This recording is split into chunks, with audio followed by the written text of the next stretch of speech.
Il volontariato è silenzioso, il volontariato è quotidiano, il volontariato è fatto di volti. Migliaia di questi erano a Padova per festeggiare la giornata in cui la città diventa capitale europea del volontariato. È la prima volta che l'Italia ottiene un simile riconoscimento. Emozionato il sindaco Giordani rivolge un grazie sincero a chi opera nel terzo settore. È loro il merito di questo traguardo che è anche punto di partenza per riflettere sul futuro dell'associazionismo.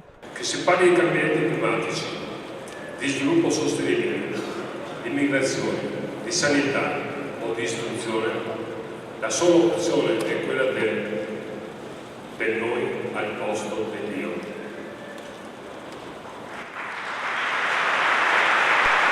Dopo di lui anche il presidente Zaia racconta il volontariato, fatto di numeri importanti in Veneto, oltre 30.000 realtà associative. Il governatore ricorda anche Tina Anselmi, esempio di volontariato delle istituzioni che 40 anni fa diede vita al sistema sanitario nazionale.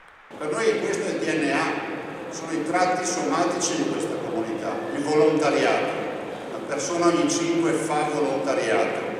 Quasi 1 milione di veneti, glielo dicevo prima, sui 5 milioni fa volontariato. Il governatore fa un accenno all'autonomia e la sala rumoreggia. Me lo lasci anche dire, anche l'autonomia e la sussidiarietà, quella che lei ha definito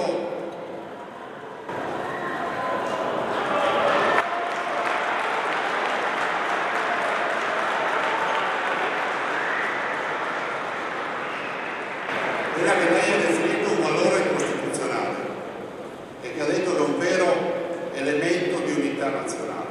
E penso che questi siano i valori che hanno i nostri volontari, avere il problema e autonomamente risolverlo. L'applauso scioglie il momento e si torna a parlare di volontariato, una foresta che cresce rendendo più forte il nostro tessuto sociale, conclude Zaia. La cerimonia racconta le storie di chi opera per gli altri. È solo l'inizio di un percorso che vedrà a Padova laboratorio di iniziative e riflessioni dedicate al terzo settore. È un grande momento che pensiamo di fare in autunno sulla nuova idea di solidarietà, cioè come coniugare, come costruire, come far dare un nuovo volto alla solidarietà italiana.